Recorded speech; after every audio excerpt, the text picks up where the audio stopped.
En la gran tertulia de la economía, aquí en Capital Radio, nos acompañan en nuestros estudios. Ya han visto hace unos minutos a Ignacio Linares, que aquí sigue con nosotros.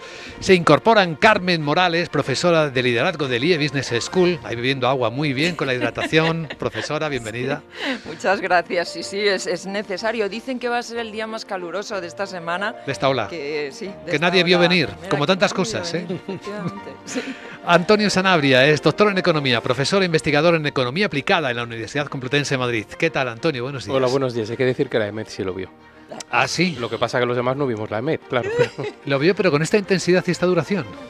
Nunca se puede planificar, pero que venía un tema de calor y bueno, y lo que están anunciando que pueda venir, pero ya incluso de meses. Revisaremos nuestro despiste entonces. Pero lo que pasa es que entiendo que con la precisión de decir de tal día exactamente y a tal temperatura, pero ya se estaba... Bueno, es algo que nos estamos empezando a habituar, por desgracia, porque está siendo cada vez más frecuente. Sí, con la parte dura, terrible, ¿no? Dramática, que son las muertes que ya se vinculan directamente a esta ola de calor en Europa, en Francia en particular. Sí. Estamos hablando de personas muertas por golpes de calor o por el calor inesperado. Bueno, Ignacio Linares, pues bienvenido de nuevo. Yo me atrevo a anticipar que va a venir más calor, ¿eh? Sí. Hombre, en junio, ¿Cómo lo sabes? En julio y en agosto yo tengo información de la y de digna de que va a hacer un calor de aupa. Privilegiada. Y ya que tienes esa visión con rayos X a largo plazo, ¿seguirá mucho el equipo de que dirigirá Indra esta vez? Uy, ¿quién lo sabe? Porque ya sabéis que una de las noticias del día es que Indra tiene nuevo CEO. Y es curioso que Indra pesca en la misma compañía en la que pescó al anterior, ¿no? Antes fue José Vicente de los Mozos, que vino también del sector automovilístico, y ahora de Renault nuevamente tenemos al nuevo consejero delegado de Indra, que ejercerá a partir del próximo 17. Y si queréis contarme algo de... Yo me siento más cómodo haciendo previsiones sobre el tiempo para el verano que sobre la estabilidad del gobierno de la empresa en Indra o del gobierno en Indra. Pero bueno, por no meterme en jardines extraños, sí que me llama la atención que... Josep María Recasens, por cierto, que no he citado el nombre del nuevo CEO. Y que además viene de una empresa del sector del automóvil, que viene de Renault, igual que lo era también de los Mozos en el caso anterior. Y los alemanes están volcados en una reconversión de su industria automovilística hacia la industria del armamento. Y empiezas a ver un patrón ahí, ¿no? Decir, oye, vamos a dedicar recursos que hemos dedicado en las últimas décadas a hacer coches, a ver si hacemos otras cosas que no son coches y le ponemos una munición también encima. Sí, a ver si ahora que no se venden tantos coches, pues vendemos otras cosas. Y la preocupación, evidentemente, es las cosas se venden cuando hay demanda. Entonces, perdón que vuelva al hilo de antes, pero me preocupa excepcionalmente ese vector, ¿no? La preocupación sobre la evolución de los conflictos en Europa y el armamento en Europa. Sí. Estamos trazando la línea estratégica, está claro, ¿no? En cierto modo, este tipo de elecciones parecen ir en esta dirección. Y en Indra las cosas, a partir de aquí, Carmen. A ver, una de las cosas que llaman más la atención del perfil de Recasens, aparte de que es catalán, que esto era una cosa que también estaba en las quinielas, ha hablado, sí, por el componente caixa, que no, a no mencionar, es su perfil transformador, ¿no? que es y estratégico. Entonces eso pues es algo que en este caso juega a su favor.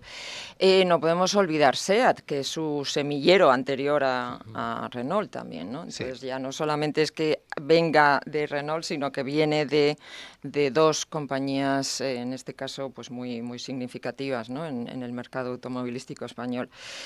El tema de la estabilidad depende de muchísimos factores, ya no solamente personales, sino de apoyo, soportes, etcétera, ¿no? O sea, al mismo tiempo se anuncia una dimisión, ¿no? En el Consejo se habla de que puede haber también, pues por dejar el sitio a perfil alguna mujer, etcétera. Es decir, están en plena fase de transformación. Junio va a ser un mes caliente en muchos sentidos, no solo el climático, ¿verdad? van a ocurrir muchas cosas. Es un momento de punto gordo. Ahí se están juntando muchos Sí, temas. es un punto de reflexión interesante, porque si ustedes se fijan, podemos hasta elaborar un nuevo refrán, ¿no? Antes era dura menos que un pastel a la puerta de un colegio, se decía antaño, antiguamente. Ahora puedes decir que duras menos que un CEO en la presidencia, en la dirección de una multinacional, porque José Vicente de los Mozos ha estado 3 años y otros tantos presidentes al mismo tiempo. Son muy perennes los CEOs ahora mismo. Sí. Bueno, no hay más que ver el caso de BP, que sale hoy en prensa, ¿no?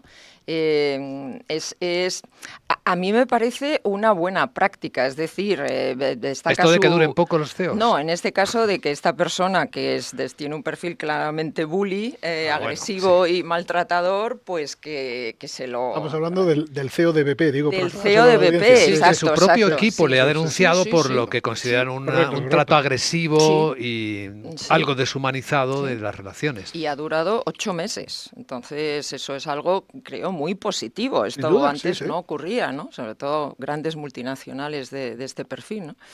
Entonces, bueno, eso es buena señal. O sea, ya no solamente, ¿verdad?, los resultados de la gestión, sino también la gestión de las personas, ¿no? Que esto es algo que... ¿Y creéis que esto es cultural? ¿Es porque ahora somos más exigentes con los comportamientos o porque ya se utilizan incluso estas cosas como maniobras internas para cambiar al estratega, jefe? O sea, esto tiene que ver con el governance, tiene que ver con la reputación, tiene que ver con el liderazgo marca también, entonces son muchos factores. Y hay más visibilidad, ¿no? O sea, las cosas se ven ahora más y más rápido, también pueden ser weaponizadas, pueden ser utilizadas dentro de las batallas internas, incuestionablemente, pero sí, todo eso está dentro del modelo de gestión hoy en día, ¿no? Sí.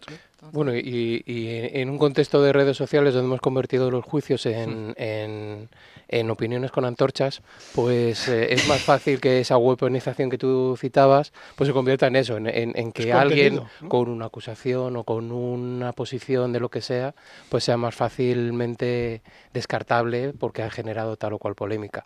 Yo creo que en el caso de Indra, más allá del caso concreto de Indra y los detalles que habrá que ver con el nuevo CEO, por buscar un lado más estructural, me pregunto la parte de lo que supone de reconfiguración del sector de defensa, al hilo justamente de lo que citabas al inicio de la tertulia con el tema de Ucrania, con todos los cambios geopolíticos y demás, y con el reto pendiente que tiene Europa y que yo no veo en el debate con Indra y con otros, con el sector alemán, que es la coordinación del sector de defensa. Es decir, que no se trata de tener un ejército único, que antes de llegar a eso, si hay que llegar a eso, que está por ver, se trata simplemente de coordinarse en los esfuerzos comunes, porque se supone, que además el Tratado de la Unión Europea lo recoge, que en caso de agresión a uno de los Estados miembros, los demás salen a defenderle, con lo cual eso, igual que sucede con la OTAN, o teóricamente sucede con la OTAN, debería plantearse desde un punto de vista de la Unión Europea.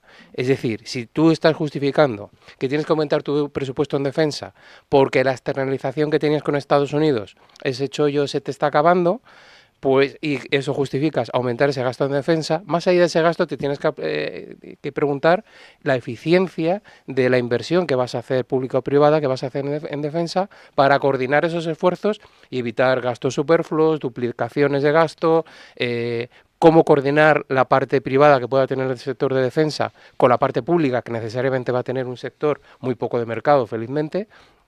Digo felizmente porque, en fin, la gente no se compra tanques o cosas por el estilo, bueno, y que tiene un peso digamos, estratégico, lo institucional o lo público importante. Todo eso yo lo sigo echando en falta, donde los Estados miembros europeos tienen que dejar de pelearse unos por otros a ver quién se lleva tal o cual sector de defensa. Quizá el ejemplo en ese sentido sigue siendo Airbus, en cuanto a que se pueden hacer las cosas, se pueden hacer las cosas bien. Pero, Antonio, doy un paso atrás en lo que tú decías y fíjate, empezamos hablando de esto esta mañana y yo sé que este tipo de cosas por la mañana temprano, y pido disculpas a la audiencia, es como que ha desayunado este hombre y por qué viene con esta actitud, pero no lo puedes evitar. Tiene que formar parte de nuestro análisis y desde luego tiene impacto también luego en nuestra actividad empresarial.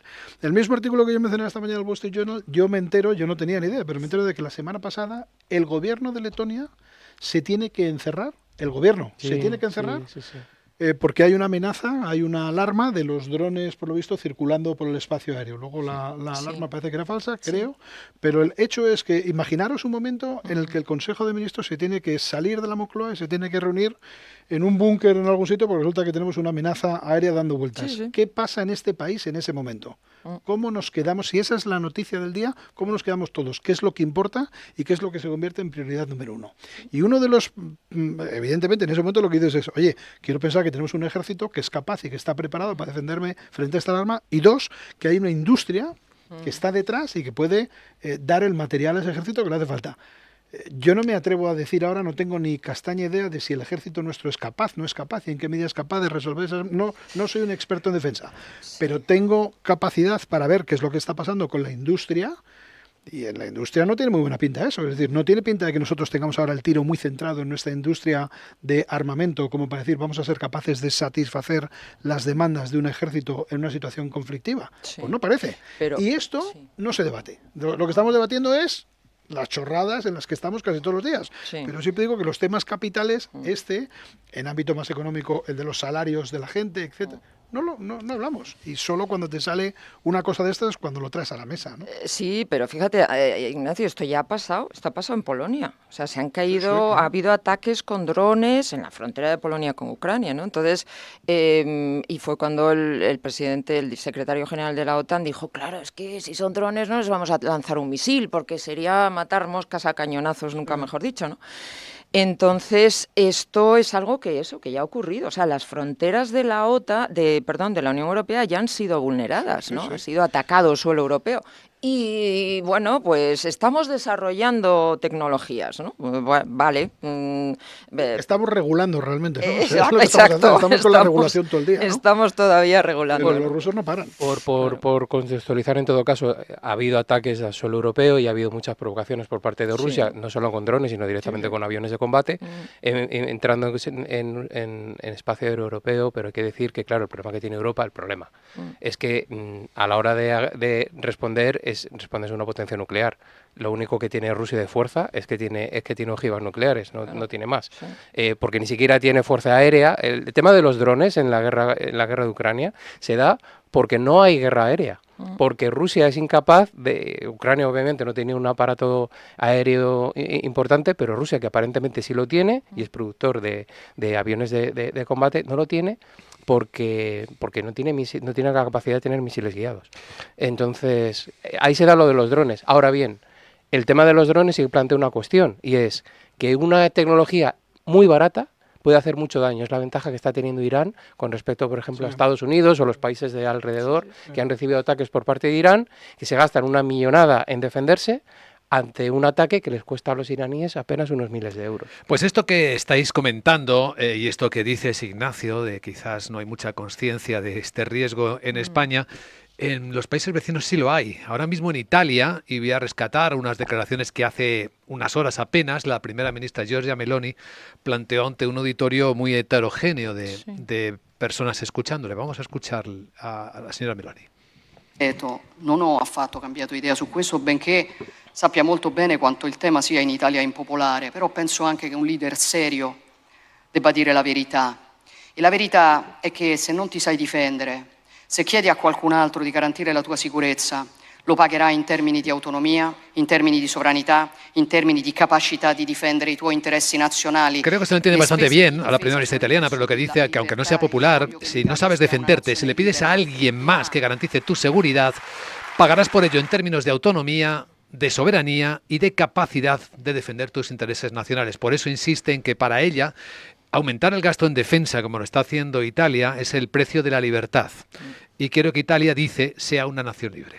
Amén, Meloni. Yo no le quitaría una coma y como digo, me parece que tenemos que volver a ponerlo en el debate nacional, ¿no? Y empezar a poner, esto sí que son prioridades nacionales, esto sí que nos afecta absolutamente a todos y debería ser prioritario. Pues no hay mucha conciencia, da la impresión en España. No, o sea, nos creemos muy lejos de ese riesgo. Efectivamente, yo recuerdo también, me parece que fue, no sé si era el secretario general de la OTAN o alguien más, que explicaba, oiga, un misil que sale desde Rusia tarda, me parece que son 45 segundos más en llegar a Sevilla que a Ámsterdam. O sea, no hay mucha más diferencia entre una cosa y otra, ¿no? Sí. No, este tema es nuestro exactamente igual que es del resto de Europa y es vital. Y cuando luego ves en qué está el día a día, pues nuestra principal industria de defensa es, o la cabecera de esa industria es Indra, y fijaros de lo que estamos hablando, ¿no? Sí, sí. De los culebrones, y de quién entra, quién sale, y cuáles son los criterios para entrar y para salir. Caramba. Hay un término económico que, por cierto, aquí tiene un especial valor, una especial relevancia. Lo comentamos esta mañana en el tiempo de análisis en Capital Radio, como SpaceX, la empresa que está ahora de moda porque va a salir a bolsa en unos días.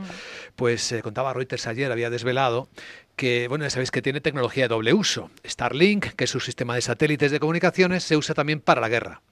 Entonces, ¿qué ocurría? Que el Pentágono, el ejército de Estados Unidos, ha estado usando Starlink para sus operaciones militares en Irán y le estaba cobrando la tarifa de uso particular. Y entonces Elon Musk dice, estás usándolo para otra cosa, para la guerra, de 5.000 a 25.000. Ese es el precio si el uso que haces de la misma cosa es diferente. Y esto nos lleva a una interesante reflexión económica. Cuando hablábamos del sector del automóvil, probablemente vean estupendas oportunidades para hacer nuevos negocios, empresas industriales que estaban viendo su modelo cuestionarse. Pero a eso me refería antes con lo que el sector de la defensa no es de mercado, felizmente, porque ¿qué ocurre? Bueno. Felizmente digo porque claro que hay mercado y hay oferentes y demandantes. Vaya. Y me refiero a mercado en el sentido en que, digamos, en una situación de mercado ideal, las empresas son precio aceptantes, no precio oferentes. Es decir, Starlink no podría poner el precio. Habría otros competidores que competirían. No lo hay, que lo está poniendo. Pero no lo hay. Por eso digo que no lo hay. Es decir, porque tiene un monopolio sobre esa cuestión. Por eso le dice al propio Estados Unidos, le dice, perdona, pero contigo la tarifa es diferente porque me he inventado que hay un uso militar que tiene un coste distinto que el uso civil. Que eso me lo he inventado porque lo acabo de decidir, ¿no? Y lo escribo aquí. Entonces, a eso voy con ese tema. Yo creo que en ese sentido pues hay que plantearse también en términos de seguridad quién tiene el poder con respecto, por ejemplo, con el tema de la IA, con el tema de nuevas tecnologías y aspectos en ese sentido que generan esa capacidad de control, fíjate, de poder, de monopolio. Que es parecido a lo de la IA. Quien tiene el poder sobre la infraestructura parece tener el poder sobre el servicio. Es que estamos pensando en aviones, estamos pensando en helicópteros y tanques o en misiles, y en realidad la mayor falta de seguridad no viene por ahí. Porque sí, puede venir un dron y puede atacar un misil. No ha ocurrido en los últimos 70 años, pero bueno, podría ocurrir. Siempre es posible. También puede caer un meteorito. Pero es más probable que tengamos un ataque cibernético, es más probable que tengamos un robo masivo de datos. Espera, Antonio, déjame que discrepe contigo un segundo, porque yo he escuchado esa historia en repetidas ocasiones. Soy padre de un hijo en edad militar, lo cual me preocupa excepcionalmente todos los días, y seguro que un montón de gente en la audiencia, y durante décadas nos han vendido, en los últimos años por lo menos, nos han vendido esta historia de decir, no, si esto va a ser una guerra cibernética, si te vas a enterar, si esto va a ser una cuestión de servidores y de drones. Sí. Rusia pierde 35.000 soldados todos los meses. Sí, en Ucrania. 35.000 tíos muertos todos los meses. Y los que no son rusos. Y precisamente Kallas, pero en el caso de Rusia es que Kallas, la comisaria europea, la comisaria europea decía que el incentivo que tiene Rusia para escalar este conflicto, para expandirlo hacia el resto de los europeos, es precisamente el decir, es que a este ritmo se le acaba la gente. Ya están reclutando en Kenia engañándolos. Déjame que complete este argumento. Lo que decían es que a este ritmo ya no tienen gente para llevar, pero ni siquiera engañando a los pobres keniatas que los están llevando allí. Y que en ese momento van a tener que hacer un draft, van a tener que hacer una llamada a filas. Y en ese momento, el momento en que tú llamas a filas, si tú dices que eso es para el conflicto en el que estás, tú estás reconociendo explícitamente que has perdido. Y que estás tan desesperado que ahora ya tienes que tirar de la población. Pero sí ocurre. La única manera, no, eso no ha ocurrido todavía, no ha ocurrido un draft desde hace mucho tiempo. Y la única manera que tienen de justificarlo es que ahora el conflicto es más grande. Luego, yo lo único que pongo encima de la mesa es, claro que hay ciberguerra. Yo ayer me he pasado la tarde peleando con un criptominero que se me había metido en un servidor y me estaba mangando CPU de mi máquina. Claro que la hay. Pero hay 35.000 personas que se mueren todos los meses desde hace años. Y hay, por ejemplo, soldados colombianos combatiendo en los dos, unos contra otros en los dos bandos. Quiero decir que todo eso...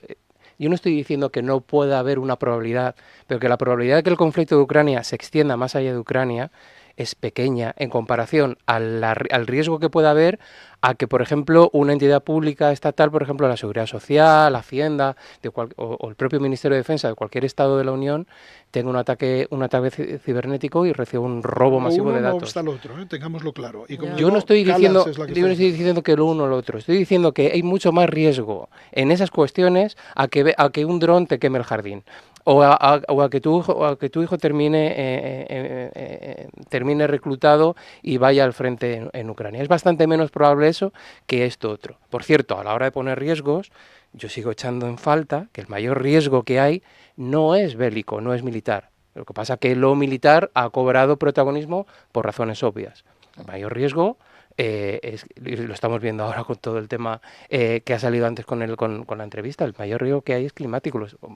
Justo empezábamos la tertulia con esto. Y sobre eso no se comenta nada. Al hilo de los debates que pasan inadvertidos, sobre eso no se comenta nada. Tenemos las playas de Reino Unido llenas, sí, ¿no? Y no pasa absolutamente nada. No nos preocupa. Las expectativas para el verano del año que viene son catastróficas porque se viene probablemente un niño espectacular en invierno, que eso se traducirá en una sequía enorme en Europa, pero nos preocupa más el misil. Hay un rato de regulación todavía en Europa sobre el tema de emisiones de CO2, ¿eh? O sea, Bueno, acabo de escuchar a un tipo que ha dicho que la agricultura absorbe CO2, cuando es el quinto mayor emisor de CO2. Pero también lo que lo que le escucho también a él es una regulación que no les está ayudando a hacer su trabajo y luego todos queremos comer. Pero, queridos amigos, volviendo al tema de nos Elon vamos Musk, a ir al mercado. Para acabar, Carmen. Que decimos, volviendo al tema de Elon Musk, que llama la atención cuando estaba, digamos, en el principio de la era Trump, ¿no? En esta segunda legislatura, transformando la administración, eso no se le ocurrió. O sea, ¿cómo piensas que si vendes o que trabajas con el gobierno de Estados Unidos no van a utilizarlo para cualquier uso? Y ahora de repente se cae del guindo. O sea, no nos lo creemos ¿cuántos realmente. guindos en nuestro mundo? Carmen Morales, Antonio Sanabria, Ignacio Linares, gracias, que tengáis un buen día. Buena semana, gracias.